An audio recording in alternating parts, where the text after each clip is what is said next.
Have you ever thought about how fragile modern life actually is? Like, what if tomorrow oil stopped flowing, metals ran out, and energy grids started failing? No cars, no phones, no factories. Everything slows down. Sounds extreme, but the truth is, the world runs on resources, and a handful of countries sit on an insane amount of them. Not just wealth, leverage, influence, power. Today, we're looking at the countries that quietly keep the world running. Welcome to my channel, Beyond Horizon Explorations. Let's break down the countries that hold the planet's natural backbone. United States. When people think about the US, they picture cities, tech, entertainment. But beneath that surface, it's one of the most resource-rich countries on Earth. Huge oil and natural gas reserves, massive coal deposits, copper, gold, rare minerals, and then farmland.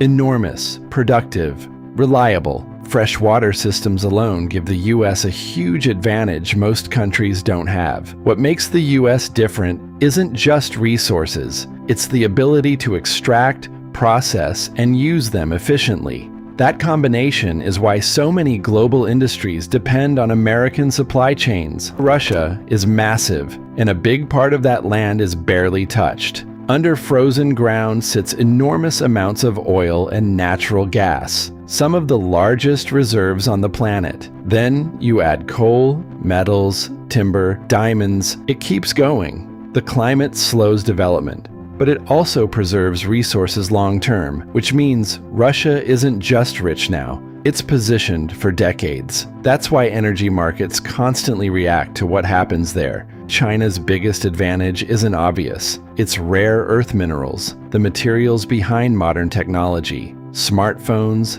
batteries, electric vehicles, renewable energy systems, all rely on them. And China dominates supply and processing. That gives them quiet influence over global tech manufacturing. Not always visible, but incredibly important. So when people talk about factories, the real story is materials. Brazil looks like biodiversity first, and it is. But economically, it's also a resource powerhouse. Iron ore exports alone are globally significant. Add oil, gold, bauxite, uranium, and vast freshwater reserves. Then there's farmland, one of the strongest agricultural bases in the world. Brazil sits at a rare intersection: energy, mining, and food production. That combination makes it strategically important long-term.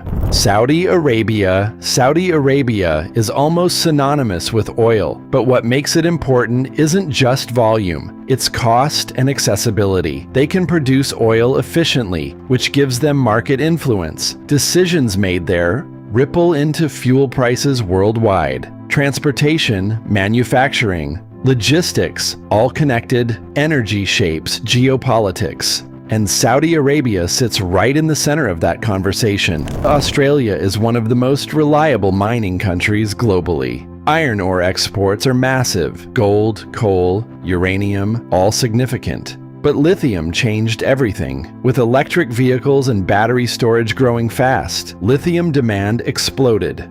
Australia suddenly became critical to the future energy transition. So it's not just resource-rich, it's future-relevant. Canada combines two things industries love: resources and reliability. Oil sands, natural gas, minerals, timber, freshwater. The list is long. But infrastructure and political stability make supply predictable. That matters a lot in global markets. Cold climates also preserve certain deposits longer, similar to Russia, but with easier development. Canada's role often feels quiet, but extremely dependable. India's resource story is tied directly to growth. Coal remains central to energy production. Iron ore, bauxite, manganese, essential for infrastructure and manufacturing. Geography is diverse, which means different regions support different industries. India isn't the richest per resource, but the scale of usage is what matters. As manufacturing expands,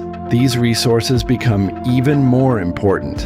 Pakistan's resource story is more about potential than dominance, but it's significant. Thar coal is one of the largest lignite reserves in the world. Reko Diq holds major copper and gold deposits, natural gas, salt, marble, limestone. widely available. The key challenge has always been extraction, investment, and management. If development improves, Pakistan could shift from potential to regional importance. That transition is what makes it interesting to watch. So when you zoom out, something becomes clear. Modern life isn't built on technology first. It's built on materials, energy, metals, water, land. These countries shape supply chains, influence prices, and quietly affect everyday life. The phone in your hand, the electricity in your home, the car you ride in, all trace back to geography somewhere. Resources don't just create wealth, they shape strategy, power,